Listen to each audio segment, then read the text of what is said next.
Hi hello welcome back to my channel. మన ఛానల్ని ఎవరైనా ఫస్ట్ టైం చూస్తున్నట్టయితే ప్లీజ్ లైక్ షేర్ సబ్స్క్రైబ్ అండి. వీడియోస్ పెట్టాక చాలా మంత్స్ అయిపోయింది. రాఖీ అప్పుడు పెట్టాను, అదే లాస్ట్ వీడియో అనుకుంటా. అయితే ఈరోజు చిల్పూర్ గుట్టకి వెళ్దామని అనుకున్నాము. అందులోనూ ఈరోజు సాటర్డే కాబట్టి చాలా స్పెషల్గా పూజ చేస్తారనమాట అక్కడ. పొద్దున్న లేవగానే క్లీనింగ్ అంతా అయిపోయింది. ఫుడ్ కూడా ప్రిపేర్ చేసుకున్నాను. అంటే సేఫ్ సైడ్కి పిల్లలు ఉన్నారు కదా, సమ్మర్ కదా అని చెప్పేసి పులిహోర చేశాను. బాక్స్ ప్యాకింగ్ కూడా అయిపోయింది. దాంతోపాటు 2 వాటర్ బాటిల్స్ కూడా తీసుకెళ్తున్నా. ఇంకా పొద్దున్నే అన్నం ఎక్కదు నాకు, అందుకని కొంచెం కొత్తిమీర పచ్చడి ఉంటే వైట్ రైస్ ఉన్న పచ్చడితో తినేద్దామని చెప్పేసి నేను ఫ్రెష్ అప్ అయిపోయి అన్నం వేసుకున్నా. తినేలోపు మా పిల్లలిద్దరూ ఫ్రెష్ అవుతున్నారు. ఫాస్ట్గా తినేసి ఉన్న వెజిల్స్ అన్నీ క్లీన్ చేసేసుకొని కిచెన్ అంతా క్లీన్ చేసేసుకొని ఇంకా నేనైతే రెడీ అవుతున్నా అనమాట. ఈలోపు మా హస్బెండ్ వాకింగ్కి వెళ్ళి వచ్చారు. తను కూడా ఫ్రెష్ అప్ అయిపోయి డ్రెస్అప్ అవుతున్నారు. ఎక్కడికి వెళ్ళినా ఈ ఫుడ్ గోల్ అస్సలు తప్పదు. కోర్స్ బయట కూడా తినచ్చు, కాకపోతే సమ్మర్ కదా ఫుడ్ ఎలా ఉంటుందో ఏంటో అని చెప్పేసి నేను ఇంటి దగ్గర నుండే ఫుడ్ ప్యాకింగ్ అయితే చేసుకున్నా. అయితే పెళ్ళైన స్టార్టింగ్లో వెళ్ళాము, మళ్ళీ 9 years తర్వాత ఇప్పుడు వెళ్తున్నాం అనమాట. అందులోనూ సాటర్డే వెళ్ళడం చాలా స్పెషల్ అనిపించింది నాకు. పులిహోర బాక్సెస్, కొన్ని స్నాక్స్, దాంతోపాటు వాటర్ బాటిల్స్, నాప్కిన్స్, ఇంకా అక్కడ ఎండ కొడుతుందేమో అని చెప్పేసి ముందు చూపుకి ఒక క్యాప్ కూడా తీసుకెళ్తున్నా. ఈ బ్యాగ్ ప్యాకింగ్ కూడా అయిపోయింది. ఇంకా నేను కూడా రెడీ అవ్వడానికి ఇక్కడ కెమెరాని అయితే సెట్ చేసేసుకుంటున్నా. అయితే నా దగ్గర స్టాండ్స్ అట్లా ఏం లేవు, జస్ట్ ఫోన్ని నేను ఫోన్ హోల్డర్కి పెట్టేసి వీడియో షూట్ చేసేసుకుంటున్నా. కొనాలంటే కొనచ్చు, కాకపోతే కొంచెం వ్యూస్ వచ్చి మంచిగా క్లిక్ అయినాక కొనుక్కుందామని చెప్పేసి చిన్న ఆశ అనమాట. అందుకని నేను జస్ట్ హ్యాండ్తోనే వీడియో షూట్ చేసేసుకుంటా. ముగ్గురు రెడీ అయిపోయి కిందికి వెళ్ళిపోయారు వెహికల్ కోసము. లాక్ వేసేసుకొని బ్యాగ్ కూడా వేసేసుకొని కిందకైతే దిగేస్తున్నా. ఇంక దిగేలోపు ఉదిపాప బాగా ఏడుస్తుంది. ఎందుకు ఏడుస్తున్నావు అంటే ఫ్రంట్ సీట్ కోసం అంట. మా ఇంట్లో ఇదే గోల. సూపర్ ఉన్నది నానా. ఇప్పుడు గార్పు మీద పడ్డది, ఇప్పుడు పడ్డది. అది వద్దన్నా అనుమాసలు ఐస్ క్రీమ్ ఖాచో. చిన్న పెండల దగ్గరికి పోయామో లేదో మా అత్తమ్మ వాళ్ళు కమాన్ దగ్గర వెయిట్ చేస్తున్నారనమాట. సడన్ సర్ప్రైజ్ అనిపించింది నాకు.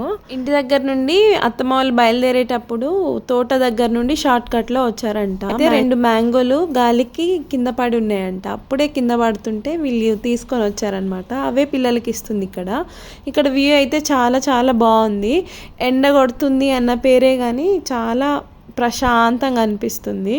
అయితే ఇక్కడ టెంపుల్ స్పెషాలిటీ ఏంటంటే పసుపు కుంకుమ దేవుని దగ్గర చల్లేసి దాంతోపాటు ఆయిల్ కూడా పోస్తారనమాట. చాలా డేస్ తర్వాత వచ్చాం కాబట్టి నాకు అంత ఐడియా లేదు ఇక్కడ పసుపు కుంకుమ చల్లుతారని చెప్పేసి. అందుకనే నేను షాప్లో తీసుకున్న 2 కొబ్బరికాయలు, పసుపు కుంకుమ, కొన్ని ఫ్లవర్స్ అవన్నీ తీసేసుకుని మెయిన్ గుమ్మం దగ్గర పసుపు కుంకుమతో పాటు ఒక కొబ్బరికాయ కొట్టేసి మెట్లు ఎక్కడం స్టార్ట్ చేశాము. నేను ఇక్కడ పసుపు కుంకుమ వేయడం స్టార్ట్ చేశానో లేదో మా పిల్లలు అయితే మెట్లు ఎక్కడం స్టార్ట్ చేసి హాఫ్ కంటే ఎక్కువ మెట్లు ఎక్కేసారనమాట. అక్కడ కూర్చోండి అంటే కూర్చున్నారు.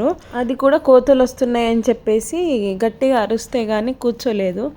మెట్లెక్కుతుంటే కాళ్ళు ఎంత కాలుతాయో అని అనుకున్నా, పిల్లలు ఉండగలుగుతారో లేదో అనుకున్నా. కాకపోతే పైన రేకుల షట్టర్ లాగేశారు కదా, దాంతో అసలు కాళ్ళు ఏం కాలట్టే. మళ్ళీ అటు ఇటు చెట్లు ఉండేసరికి చల్ల గాలి వస్తుంది. అయితే ఇంకా ముందుకు వెళ్తానే ఉన్నాడు. ఉదిపాప కోతులకు భయపడి వాళ్ళ డాడీ దగ్గరకు వచ్చేసింది అనమాట. ఇంకా మెట్లెక్కి కొద్ది దూరానికి నేను అలసిపోయాను, కానీ పిల్లలైతే అసలు ఫాస్ట్గా వెళ్ళిపోతున్నారు. పైన టెంపుల్లో మెయిన్ గుమ్మం దగ్గర పాప రైటా లెఫ్టా అని చెప్పి అడుగుతుంది. ఇంకా టెంపుల్లో అడుగు పెట్టగానే అసలు నాదే అన్న ఫీలింగ్ వచ్చింది నాకైతే. టెంపుల్లో ఎంటర్ అవ్వగానే కుంకుమార్చనకి మేము టికెట్స్ తీసుకున్నాము. టికెట్ 50 రూపీస్ అంట, చాలా తక్కువే అనిపించింది. తర్వాత నేను ఇక్కడ దండం పెట్టేసుకొని ఆయిల్ కూడా పోసేస్తున్నా. నేను పోసాక మా పిల్లలు హస్బెండ్ కూడా పోసేస్తున్నారనమాట.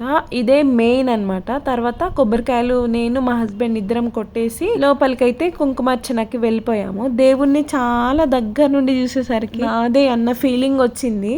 దేవుణ్ణి దగ్గర నుండి చూశాను అని చెప్పడం కంటే ఇలాంటి ఫీలింగ్స్ని ఎక్స్పీరియన్స్ చేస్తేనే మనసుకి ప్రశాంతంగా అనిపిస్తుంది. కుంకుమార్చన అయితే చాలా బాగా జరిగింది. దాంతోపాటు అయ్యగారు అక్షింతలు వేసేసి స్వామివారి చెప్పులు ఉంటాయి కదా దాంతో ఇట్లా తల పైన కొడుతున్నాడు అనమాట. ఇంకా మా పిల్లలిద్దరు చిరాకు చేస్తున్నారు అని చెప్తే 2-3 సార్లు కొట్టాడనమాట. ఇంకా నెక్స్ట్ ఇయర్ వరకు మీకు జ్వరాలు ఏం రాకుండా ఉంటాయి అని చెప్పేసి అన్నాడనమాట. నాకైతే చాలా హ్యాపీ అనిపించింది. దేవుని సన్నిధిలో అయ్యగారు అట్లా మాట్లాడడము చాలా బ్లెస్సింగ్ అనిపించింది. క్లిప్లో జుట్టు ఎందుకు చూపిస్తున్నా అంటే వెంకటేశ్వర స్వామి టెంపుల్కి వెళ్ళినప్పుడు హెయిర్ లీవ్ చేసుకుని వెళ్ళొద్దంట. లైట్గా అల్లేసుకొని రబ్బర్ బ్యాండ్ పెట్టుకుని పోతే మనకే మంచిది. నేను తీసుకెళ్ళిన ఫుడ్ అయితే అసలు తీయని కూడా తీయలేదు. అక్కడే పులిహోర లడ్డూలు తీసేసుకొని టెంపుల్లోనే కూర్చొని తినేసి వచ్చాము. దేవుని సన్నిధిలో కొట్టిన కొబ్బరికాయలు అక్కడ కోతులకి చిన్న చిన్న ముక్కలు చేసేసి అక్కడే వేసేసి వచ్చినాం అనమాట. దర్శనం చాలా బాగా జరిగింది. మేమైతే ఫుల్ హ్యాపీగా ప్రశాంతంగా స్లోగా డ్రైవింగ్ చేసుకుంటూ సాంగ్స్ని ఎంజాయ్ చేసుకుంటూ రిటర్న్ అయిపోయాము. పిల్లల్ని రమ్మంటే పాపం పైనకి రావడానికి ఇబ్బంది పడుతున్నారు. సో నేను ఒక్కదాన్నే వచ్చేసి డోర్ ఓపెన్ చేసేసి ఫ్యాన్ వేసుకుని కూర్చున్నా. చాలా ప్రశాంతంగా అనిపించింది టెంపుల్ దర్శనం. ఇన్ని అప్డేట్స్ కోసం నా ఛానల్ మీద ఒక కన్నేసి ఉంచండి. అట్లనే మంచి మంచి వీడియోస్ కోసం నా ఛానల్ని సబ్స్క్రైబ్ చేసి ఫాలో అవ్వండి. Thank you so much for watching. Bye.